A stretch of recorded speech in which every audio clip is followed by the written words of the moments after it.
Hi YouTube, it's Debbie Taylor, and today, hair. It's a perennial problem for trans women, and since choosing this particular life path, I've had a love-hate relationship with hair. What I want and what I have are so diametrically opposite that it's like some kind of cosmic joke being played on me on purpose. As they say in showbiz, let's start at the top with head hair. Some people, lucky people, have more head hair than they know what to do with. But since I was been little and I saw my granddad's rapidly expanding forehead, I've figured that I've inherited a baldness gene. A baldness gene is one which takes testosterone and converts it to dihydrotestosterone, which has been shortened to DHT for short by hair scientists. Hair scientists are probably attracted to the discipline of hair science because they're all bald and want a cure. Anyway, I've got a remarkably effective DHT gene. And it takes most of the testosterone out of my body and converts it into something that kills hair follicles in the scalp. I don't mind too much because testosterone is the boy hormone that's responsible for risk-taking, aggression, the ability to read a map, and I don't need any of those because I have a sat-nav. Now, it doesn't take much testosterone to create body hair, but as far as I can tell, the only effect DHT has on the body is the killing of hair follicles in the scalp. Oh, and when you're a fetus, it tells the bits down below to become a penis. If I was in charge of designing a human, I'd say at the first breath turn off DHT, but I wasn't invited to join that particular committee, so it never happened. I've tried thickening shampoos, caffeine shampoos, and none of them worked, so I eventually relented and went the hormone route. I started on a drug called Propecia, which is given to hair transplant patients to stop DHT undoing all the expensive work done by the hair transplant surgeons.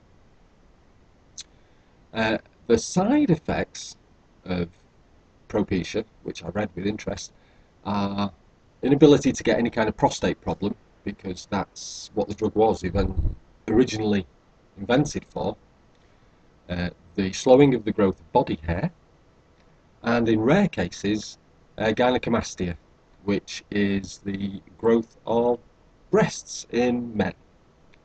I would have taken it just for the side effects. And it turns out that I was one of those rare people who developed gynecomastia. Sadly, back then I wasn't planning on transitioning, and my wife decided that there was only really room in our relationship for one pair of breasts, and they were hers. So I had to stop Propecia, and instead I started on another drug called Avodart, which is like Propecia, but instead of blocking the conversion of testosterone into DHT, it mops up all the testosterone instead. Cue the discovery that I have another gene variant, which means my body produces more estrogen than the average male, whatever an average male is. Who'd have known back then that my body knew what I wanted to be? But anyway, when the testosterone was blocked by Avodart, it allowed the estrogen to bloom. And estrogen is the girly molecule, which is responsible for osteoporosis, breasts, cellulite, the ability to know what a scatter cushion's for. It was the breasts part that was amazing, because when the testosterone's blocked, estrogen takes over, and my breast started to grow again. So I had to stop Avodart too, but not before I got a really nice pair of B-cup breasts. Now, since I've started the HRT, the breasts have started growing again, which means my ultimate goal of a D-cup is still reachable. I think it's better suiting to my frame, my body frame. Now, I also discovered that DHT kills eyebrow hairs. I don't mind too much about that particular one because I can draw them back on with an eyebrow pencil. I've also discovered since stopping the Avadart that my body hair has carried on merrily growing away while my head hair merrily disappears. I grow hair all over, except on my back. If I ever got a hairy back, I'd probably cry. Oh, and I don't grow out my palms or the soles of my feet either, because that would just be weird. You know, my body hair is putting up a rearguard action that puts my scalp to shame. If my scalp took any notice of the rate of growth of the rest of my body, I'd have long, luscious locks, and I would be able to go swimming without leaving something in the pool behind me, getting out without a wig, and somebody calling the RSPCA because they think there's a dead cat in there.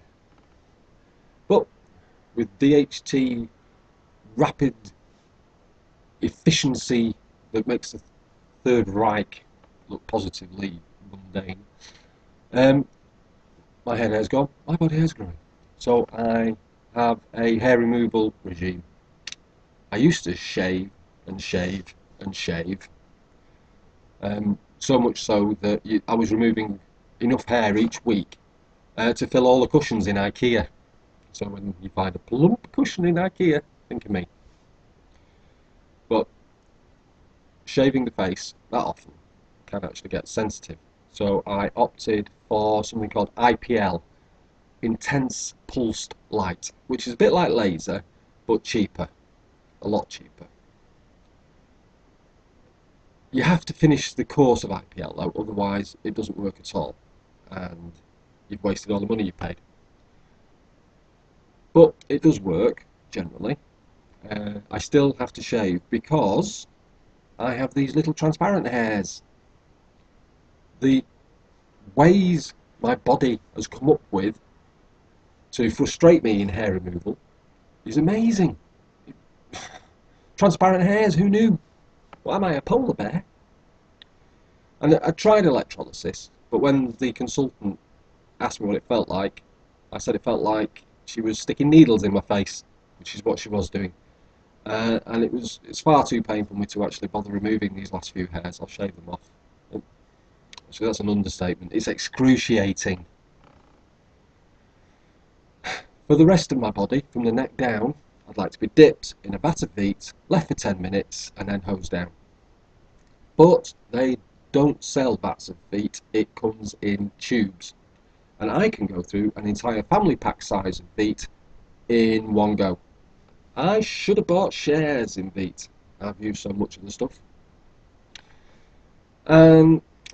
Veet's okay, it does remove the hair, but it has a couple of problems. It only really lasts a week, so you have to do it every week.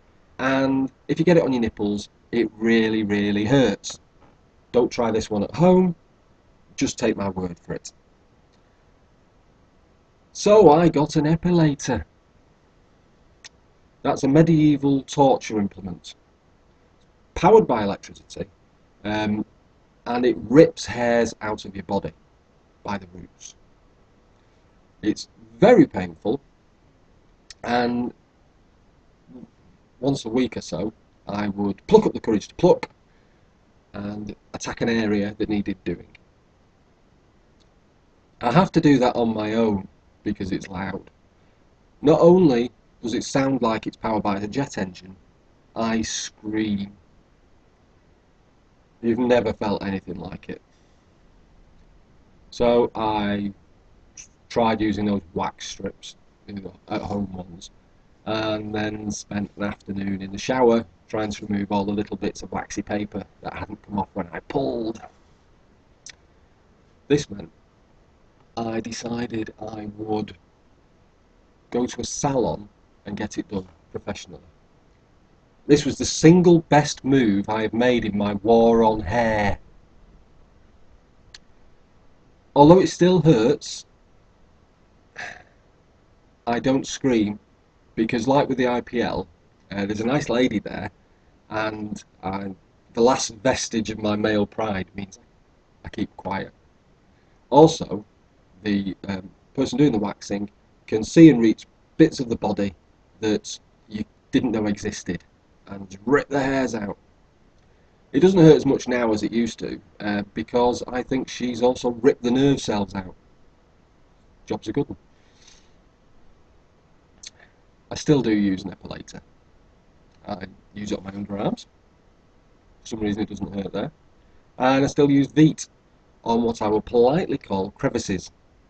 Um, sort of a way of disproving intelligent design is some of the places where hair grows are, to put it bluntly, unhygienic. Fortunately, I only need to do those areas a couple of times a year.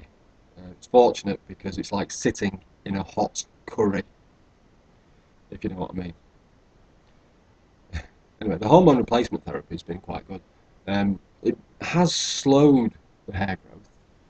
Um, the hair still grows, but I've got boobs. So you win some, you lose some. I might have given up the battle of my head hair, but I think generally in the war on the rest of me, I'm winning. Happy Deborah Taylor. I'll see you again soon, YouTube.